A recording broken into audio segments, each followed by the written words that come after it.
মাহাতো অমর রহে, অমর রহে, অমর রহে। বঙ্কবিহারী মাহাতো রক্ত হবে না কো ব্যর্থ। বঙ্কবিহারী মাহাতো লহ প্রণাম, লও প্রণাম, লও প্রণাম, বঙ্কবিহারী মাহাতো লহ প্রণাম। লও প্রণাম, লও প্রণাম। ভারত মাতা কি জয়। একটু ঘটনাটা শুনি, এমনি তো ওখানে বলে শুনি। না না, যত যত শিডিউল কাস্ট বলুন, মাহাতো বলুন, আদিবাসী বলুন, এদের খুন করা হচ্ছে মমতা ব্যানার্জির লোকেদের কাজ। যারা মাহাতোরা ভোট দিয়েছেন তৃণমূলকে, একটু দেখুন কি করছে। দেখুন এই ছবিটা দেখান, পশ্চিমবঙ্গের লোক এই ছবিটা দেখান। 70-এর কাছাকাছি বয়স, আর প্রায় আমি নিজে বলেছি। আর এই 70-এর কাছাকাছি বয়স, এরকম প্রবীণ লোক, এ কি খুনি না গুন্ডা না বুথ লুট করতে গেছিল? অপরাধ একটাই, এই বুথে ডাক্তার সুভাষ সরকার লিড করেছে। অপরাধ একটাই, অজিত প্রসাদ মাহাতো বা পুরুলিয়াতে বড় বড় কথা বলেন, এটা নিয়ে একটা মিছিল হোক, হলুদ পতাকা নিয়ে একটা মিছিল করুন না।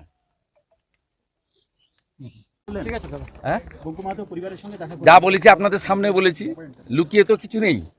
ভারতীয় জনতা পার্টির কার্যকর্তারা, ভারতীয় জনতা পার্টির নির্বাচিত প্রতিনিধিরা আমাদের মোদীজি শিখিয়েছেন, লুকানোর কিছু নেই, শিখিয়ে দিতে হয় না, ট্রান্সপারেন্ট হইতে কাজ করি আমরা। মমতা বন্দ্যোপাধ্যায়কে লাশের রাজনীতি করতে হয়, আমাদের লাশের রাজনীতি করতে হয় না। অপরাধ একটাই, বঙ্কবিহারী মাহাতো তিনি 18 সাল থেকে ভারতীয় জনতা পার্টি করেন। অপরাধ একটাই, এবারে নির্বাচনেও এই বুথ ভারতীয় জনতা পার্টিকে এগিয়ে রেখেছে। ডাক্তার সুভাষ সরকার আমাদের প্রার্থী ছিলেন, তাকে এগিয়ে রেখেছেন। তাই এখানে উত্তম মাহাতোর যে 2018 সালে যিনি ভোটে হেরেছিলেন, তার যে রাগ, এখানকার অঞ্চলের সভাপতি তৃণমূলের এবং উপপ্রধান, সেই রাগ চরিতার্থ করার জন্য এখানে করেছেন। পরিবার আপনাদের সামনে যা বলার বলেছে অন ক্যামেরা, 7 জন ছিল বলেনি, 6 জন ছিল বলেছে। 2 জন অ্যারেস্ট হয়েছে বলেছে, এফআইআর নেম বলেছে, আসল আসামি ধরা পড়েনি। এবং আমরা সকলে পরিবারের পাশে থাকার বার্তা দিতে এসেছি। তার পরিবার যাতে মোটা ভাত, মোটা কাপড় তাদের জোটে, তার জন্য ভারতীয় জনতা পার্টির এখানে 5-6 জন বাঁকুড়া জেলার এমএলএ, প্রাক্তন সাংসদ, জেলার পুরো টিম আমরা এখানে এসেছি। বিজেপি পরিবার এখানে এসেছি আমরা। সেকেন্ড, আমরা তাদের পরিবারকে সুরক্ষা দেব দল থেকে। সিসিটিভি ক্যামেরাও গেটে বসানো হবে, কারণ মমতা ব্যানার্জির পুলিশ যারা বালি চোরে অভ্যস্ত আর তৃণমূলের ওই ভোট লুট করতে অভ্যস্ত, তারা এদেরকে ভয় দেখাতে পারে। এমনি মৃতদেহ নিয়ে রাজনীতি করা হয়েছে, বিকেল 3টায় পোস্টমর্টম শেষ হয়ে গেলেও রাত্রি 8টার আগে ছাড়া হয়নি, যাতে এখানে গ্রামের মানুষ, সাধারণ মানুষ বেরিয়ে প্রতিবাদ করতে না পারেন, ভারতীয় জনতা পার্টি বিক্ষোভ না করতে পারেন। আগের দিন থানা বিক্ষোভও আমাদের হয়েছিল, কিন্তু বেশিক্ষণ সেখানে চালাতে দেওয়া হয়নি, পুলিশের প্রেসার করা হয়েছে। আমরা এই বাদীকে, এই পরিবারকে সুরক্ষা দিতে চাই, তার জন্য সিসিটিভি বসানো হবে বাড়ির এক্সিট এন্ট্রান্সে। এখানকার মণ্ডল প্রেসিডেন্ট, মণ্ডলের জিএসকে প্রত্যেক দিন বাড়িতে আসার আমরা নির্দেশ দিয়ে গেলাম। মহিলা মোর্চার বোনেরা, দিদিরা তার মায়ের পাশে থাকবেন, সে দায়িত্ব ভাগ করে দিয়ে গেলাম। প্রাথমিকভাবে দাহের খরচ পার্টি থেকে দেওয়া হয়েছে, পোস্টমর্টম পার্টি থেকে করানো হয়েছে, ডেড বডি ক্যারিয়ারে সম্মানের সঙ্গে বাড়িতে পৌঁছে দেওয়া হয়েছে। প্রাথমিকভাবে সাহায্য করে দেওয়া হলো আজকে। এরপরে দলের পক্ষ থেকে আবার তাদেরকে অর্থনৈতিক সাহায্য আমরা আবার করব। এবং আইনি যে লড়াই, আগামী 7 দিনের মধ্যে যদি উত্তম মাহাতো গ্রেপ্তার না হয় 302-এর মামলায়, তাহলে আমরা মনে করব যে পুলিশের উপরে আস্থা রাখা উচিত নয়। সেক্ষেত্রে বিকল্প যে রাস্তা আছে, যে এই মামলা অন্য এজেন্সি, কেন্দ্রীয় এজেন্সিকে ট্রান্সফার করা হোক। কনস্পিরেটর কারা, শুধু 6 জন খুন করেনি, কাদের নির্দেশে, কাদের সাহসে এসছে? অরূপ চক্রবর্তীর সঙ্গে উত্তম মাহাতো কথা বলে এসছে কিনা? অরূপ চক্রবর্তীর মোবাইল এবং উত্তম মাহাতোর মোবাইল দুটোই নিয়ে দেখা উচিত। অরূপ চক্রবর্তীর মোবাইলে কথা বলে যে আমি যাচ্ছি বঙ্কু মাহাতোকে খুন করব, অনুমতি আছে তো? খুন করার পরেও অ্যারেস্ট হব না তো? অরূপ চক্রবর্তী বলেছে আমি দেখে নেব, পুলিশ তো আমার পকেটে, এসপি তো আমার ট্যাঁকে বাঁধা আছে। আজকে আসামি গ্রেপ্তার হয়েছে, কেস ডায়েরি পর্যন্ত থানায় কোর্টে যায়নি, অথচ রাজ্যের পুলিশ মন্ত্রী তিনি ইনভেস্টিগেশন কমপ্লিট করে দিয়েছেন। তার লোকেরা সবাই আদানি আম্বানি বলেন, আম্বানিজির বিয়ে বাড়িতে খেতে যাওয়ার পথে যেতেই পারেন, পার্সোনাল ব্যাপারে আমি বলবো না। যাওয়ার পথে তিনি দমদম এয়ারপোর্টে সংবাদ মাধ্যমের সামনে কি বলেছেন, আমি অন্য পাটে যাচ্ছি না, শুধু এই হত্যার পাটে যাচ্ছি। তিনি বলেছেন এটা পারিবারিক বিরোধ থেকে খুন হয়েছে, বিজেপি এটা নিয়ে রাজনীতি করছে। আজকে আমরা এই গ্রামে দাঁড়িয়ে আছি। আমরা আগে থেকে এসে তার দুই ছেলেকে জনার্দন সনাতনকে শেখাইনি, তার মা তার স্ত্রীকে বলিনি, আপনাদের সামনেই প্রশ্ন করেছি যে এটা পারিবারিক বিরোধ না পলিটিক্যাল বিরোধ। তার দুটো ছেলে এরা খুব সাধারণ লোক, সহজ সরল হয় এখানকার যারা গ্রামের লোকজন। এদের দারিদ্রতা আছে কিন্তু এরা এইসব প্যাঁচ ট্যাঁচ বোঝে না, এরা কোনো শয়তানি নেই এদের মধ্যে।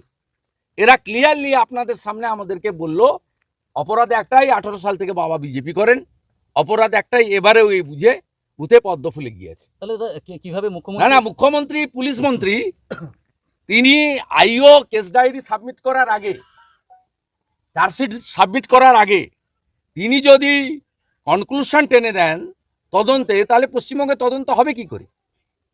এই জন্য তো হাইকোর্ট বলুন, সুপ্রিম কোর্ট বলুন, আদালতগুলি পশ্চিমবঙ্গ পুলিশের উপর আস্থা রাখতে পারছে না। তারা প্রত্যেকটা কেসেই পুলিশের এফআইআরকে নয় বলছে ফলস এফআইআর, নইলে ট্রান্সফার করছে সিবিআইকে, নয় এনআইএকে। আজকে পুলিশ মন্ত্রী তার 48 ঘন্টা ধৈর্য রাখার নেই, তিনি পাবলিকলি তার মানে জাজমেন্ট, ইনভেস্টিগেশন, পানিশমেন্ট, কনক্লুশন টেনে দিয়ে বললেন যে পারিবারিক বিরোধ, এর সঙ্গে রাজনীতি নেই। এত বড় মিথ্যাবাদী, তো মিথ্যা কথা তো ডেলি সকাল আর বিকাল বলেন। কালকেও বলে গেছেন আড়িয়াদহ ব্যারাকপুর লোকসভার অন্তর্গত, আড়িয়াদহ কামারহাটি, কামারহাটি দমদম লোকসভার অন্তর্গত, এবং দমদম লোকসভাতে 2009 থেকে অদ্যাবধি সৌগত রায় এমপি, অর্জুন সিং কখনো এমপি নয়। অথচ তিনি কালকে দাঁড়িয়ে বলছেন যে এখানে 2021 সালের ঘটনা এবং এখানে অর্জুন সিং এমপি ছিলেন। যে মুখ্যমন্ত্রী 13 বছর মুখ্যমন্ত্রী করার পরে আড়িয়াদহটা কামারহাটির মধ্যে আর কামারহাটিটা দমদম লোকসভার মধ্যে জানে না, এইরকম একজন নিম্ন মেধার অর্ধশিক্ষিত মুখ্যমন্ত্রীকে নিয়ে আমাদের চলতে হচ্ছে। আর মুসলমানরা এক হয়ে ভোট দিচ্ছে, আর কিছু গরিব মানুষ ভাতার লোভে ভোট দিচ্ছে, আর পুলিশ কিছু ছাপ্পা মারছে, তাই আমাদের বয়ে নিয়ে যেতে হচ্ছে। এটা দুর্ভাগ্য পশ্চিমবঙ্গ। শুভেন্দুদা, তৃণমূলের জোরে কড়া বার্তার পরেও কার্যক্ষেত্রে উল্টো ছবি দেখা যাচ্ছে। মুখ্যমন্ত্রী ইমেজ সেভ করার জন্য করছেন। 77টা মিউনিসিপ্যালিটিতে হেরে গেছেন, 74টাতে বিজেপি এগিয়ে, 3টাতে কংগ্রেস সিপিএম অ্যালায়েন্স এগিয়ে। 77টা মিউনিসিপ্যালিটিতে হেরেছেন, ইনক্লুডিং ক্যালকাটা কর্পোরেশন 54টা মিউনিসিপ্যালিটি, 54টা ওয়ার্ডে হেরেছেন। এবং মুখ্যমন্ত্রী তার নিজের কনস্টিটিউয়েন্সি ভবানীপুরে 9টার মধ্যে 5টা ওয়ার্ডে হেরেছেন। স্বাভাবিকভাবে এই মুখ্যমন্ত্রী শহর এলাকায় শিক্ষিত সচেতন লোকের কাছে রিজেক্ট হয়েছেন, তাই তিনি ইমেজ সেভ করার জন্য এসব জিনিস করছেন। এর কোনো লাভ নেই। আমি এক্ষুনি আপনাকে বলতে পারি, হামিদুর রহমান বলে যে চোপড়ার বিখ্যাত এমএলএ, তার ছেলে চোপড়াতে একটা পেট্রোল পাম্প করছে তিস্তা নদী বুঝিয়ে, আমার কাছে ডকুমেন্ট আছে। তিস্তা নদীকে বুঝিয়ে এক্ষুনি পাঠিয়ে দেন আপনি এক্ষুনি আপনার ক্যামেরা পাঠিয়ে দেন, দেখবেন বালি দিয়ে ফিল আপ হচ্ছে, ওখানে পেট্রোল পাম্প হবে। হামিদুরের বেটা শুভেন্দুদা, মদন ওতে বড় বড় কথা বলছে, কে কার জমি, গোটা নদী এলাকাকে কি করেছে দেখুন।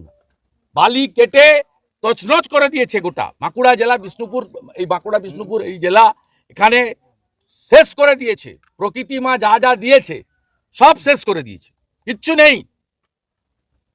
মদন মিত্র অভিযোগ করছেন যে কামারহাটির এক যুবক রিন্টু, এর জয়ন্তের অ্যান্টিগোষ্ঠী হিসেবে পরিচিত, এর সঙ্গে আপনার এবং অর্জুন সিং এর সখ্যতা রয়েছে। ওর কথার উত্তর দেবো না। ও কখন বলেছে জানতে হবে, রাতে না দিনে, সুস্থ অবস্থায় না অসুস্থ অবস্থায়, একটা রেজিস্টার্ড মাতাল, সকালবেলা মুখ ধুয়ে মদ দিয়ে, তার কথার উত্তর দিতে হবে শুভেন্দু।